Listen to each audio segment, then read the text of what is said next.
Hello and welcome back to Thoughts from a Cluttered Mind. There were no previous comments in the video that I had created, so there shall be no response to your thoughts in this one. But again, if you have anything to say or share, please go right ahead. I accept any viewpoints and we'll discuss them in the next video.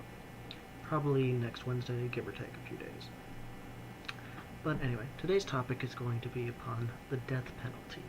The death penalty in the US, as far as I know, is variable per state. There's various methods, various ways of doing it, things of that nature.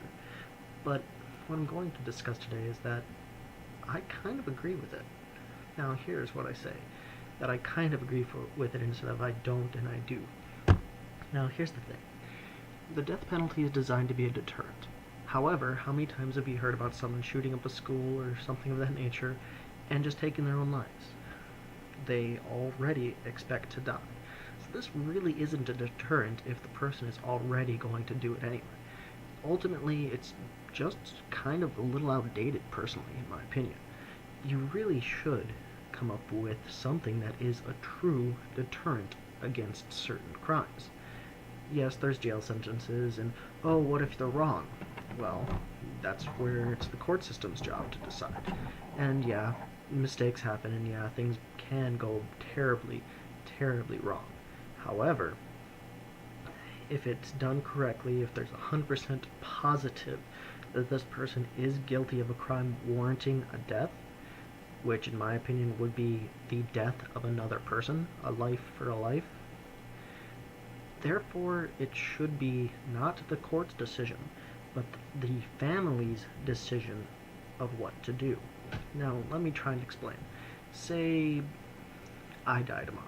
Someone shoots me. Someone hits me with a car. Someone stabs me, etc., etc. It shouldn't be the court's decision that, oh, this person committed this crime, the penalty for that is death, the death penalty shall be enacted by electrocution and lethal injection, gas, etc., etc.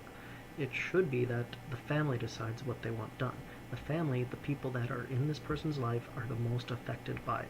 They are the ones that will be affected by it the most and have the longest standing issues with their passing. Therefore, they're suffering. Therefore, they should be allowed to enact the suffering to actually get closure. What I mean by this is they should choose either, I want them to be electrocuted. Therefore, their needs and their desires are met, and therefore they have the most closure. Or they should, perhaps, let them say starvation. Just let them starve. That, oh, that's torturing, that's a terrible, terrible thing. Yeah, it is. So is that person not being in their life. Imagine the torture that a family can go through without a father. Imagine the torture kids can go without parents, or vice versa, parents without their children. It's a long, long life, a long, long torture that you feel. Therefore, you should be able to enact that upon the person. And having that be the case means that therefore the people would not be willing to do such a thing because the possibility of a death, even though you may not know from what, is a deterrent. Maybe they want you to be a slow and painful death, bleed out. Maybe they want you to be killed in a similar fashion you killed the person. Who knows? You don't know. The court doesn't know.